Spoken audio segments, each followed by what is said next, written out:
Hello, everyone. We're happy to have you joining us today on this Instagram live video for the recent internet sensation bottle loss. We're currently live from our headquarters in New York, where the COVID outbreak has been deemed as one of the worst in the country so far, this April hitting a total of 10,683 cases just this month. Hospitals have been experiencing shortages as they attempt to aid each and every patient, and nurses haven't had it easy. Our prayers are with all families, and especially with health workers, which have been working up to 17-hour shifts nonstop. They have become true hero symbols to our states, making today's live session an extremely special one. As most of you know, an anonymous group of artists have produced a series of hand sanitizers for our company, each sharing personal stories of 3 different individuals whose names are yet to be revealed. Each hand sanitizer comes in a different size and is available through the link in our bio, or you can simply swipe up to access the link directly on our last Instagram story. For this Instagram live special, we have invited one of the participants of the project, Nurse Sandra, 37, from Colorado, is here with us today. She flew in just over 2 weeks ago to work at the New York Presbyterian Hospital, which experienced a high number of employment resignations this month. As stress amongst health workers continues to rise, it has not been easy for Sandra, a mother of 1 and married to an unemployed military veteran. Before we hear from Sandra herself, let's take a closer look at an excerpt from her diary entry printed in the back of hundreds of our hand sanitizers. So all of you guys can read this on our Instagram page. But here we are. Sandra, are you here with us? Yeah? Hi, thank you so much for having me. Of course, let's talk about your diary entry. I mean, this is something so personal to you, and every viewer, including myself, probably feels like they've gotten a close insight to your personal life. I was just telling the viewers that it's now your 2nd week in New York. Can you tell us a little bit about your sudden arrival? Almost 2 weeks, yes. You see, cases back home in Colorado aren't half as bad as they are here. I stay true to my profession as a nurse. I knew I wasn't needed there, so I looked into which states were struggling the most, and not even 2 days into my employment transfer request, I was sent to New York. I mean, hospitals here have been urgently requiring more and more medical assistance as the cases continue to rise. Things at work have gotten from 0 to 100 so suddenly, and I'm still adapting. It's been hectic. I can imagine. And how was the moving process for your family? Were there easygoing about your transfer? That wasn't an issue. My husband is currently unemployed, so I wear the pants around the house, and he goes where I go. He's no other choice. My daughter, she's just 4 years old, so it wasn't a major issue for her, although the process of transferring her schools was extremely time-consuming and required too much paperwork, in my opinion. I'm glad all was taken care of accordingly. Now, Susan, and you mentioned a lot about your husband and the relationship between you two in the entry. If you don't mind, I was wondering what his reaction was when you were asked to take part in this creative project. Was he in favor of the idea, or was the text perhaps too personal for him? I'm going to be honest with you. When I took part in this project, I didn't want to have any filters. I wanted other nurses out there to relate to what I'm going through and the struggles COVID-19 has caused upon my daily life. How it's created issues that may be permanent. I wanted people to understand that I don't have an ideal life. So no, I didn't even mention the project to my husband.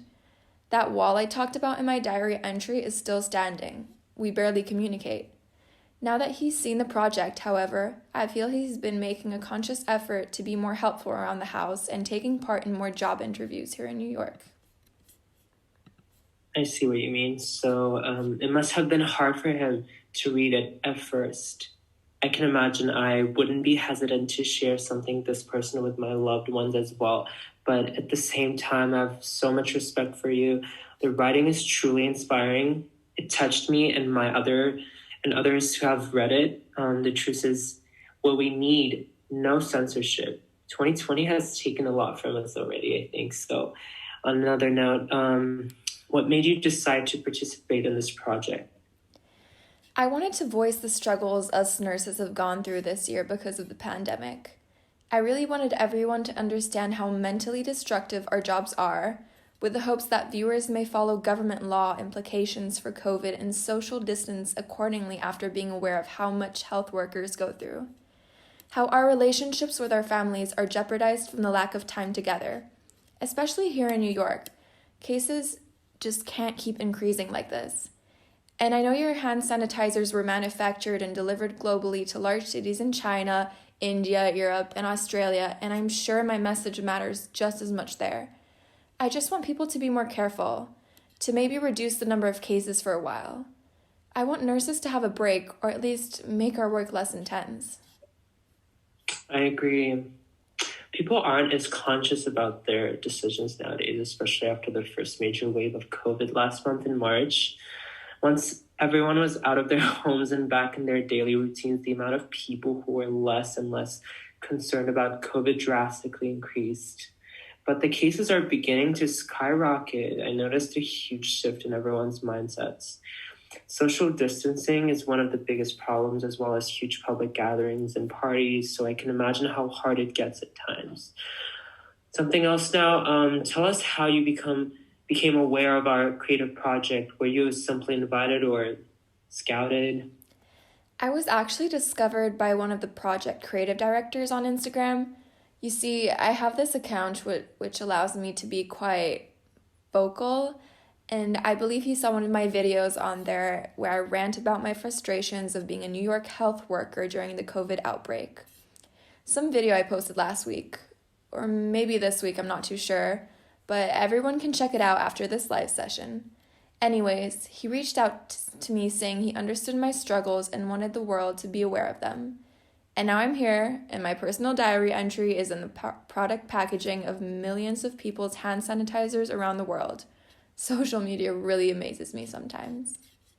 That's an amazing story and very relevant to today's society, considering digital landscape, and that is a huge part of our existence. It became easier to get discovered through social media outlets. Even as we speak right now, millions of data is being transferred through fiber optic cables. So considering the power that social media has, what do you think this entry speaks about to the public? I'm hoping the public reads the entry through my eyes and can easily place themselves in my shoes. I want them to physically experience my exhaustion after coming back from a long day of work at the New York Presbyterian Hospital as they read the passage, and for their hearts to ache a little when I bring up my baby girl and unhealthy marriage.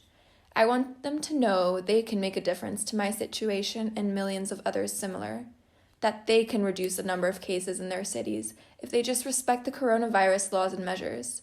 Selfishness is what I'm trying to eradicate here. I want the public to understand that I'm not just a nurse. I'm a mother, I'm a wife, and most importantly, I'm a woman who deserves to have time for herself. And right now, I don't.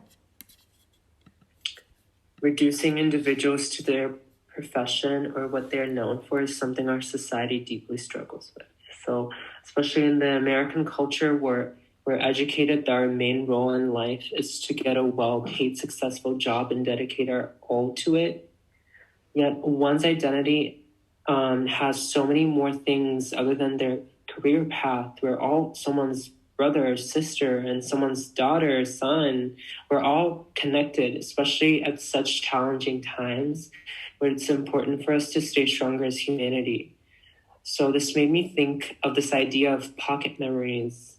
So memorizing something as complex as one's personal experience with COVID on something as simple as hand sanitizer is brilliant. What did you personally think of it when being introduced to the goals of creative project that you were about to take part in? Like, what do you think about this whole thing? Oh, I thought it was amazing. I finally felt like someone out there wanted to address our negative behavior towards COVID as a society, and couldn't believe a door was being opened which gave me a platform to voice my struggles. Not just to the American community, but so many other globally. I knew my diary entry would be put on the world out there forever. Whether it would serve to change others' mindsets and actions now, or simply be a written piece of history which will forever symbolize the struggles healthcare workers faced this year due to COVID, who knows? Maybe that diary entry will end up in a museum someday. I wouldn't doubt that. I mean, what does it feel like when thousands of people all over social media have read your story? To a certain extent, I've made myself quite vulnerable in this project. It's kind of odd to think that so many people know about the state of my marriage, my mental health, and my personal relationships. But at the end of the day, I wanted myself to stand out from the numerous nurses struggling with mental, financial, and health issues worldwide. This project gave me the opportunity to voice my struggles and be heard, in the most vulnerable, personal, and provocative way. If I think too much into it, I get a little uneasy, but what's out is out. I'm sure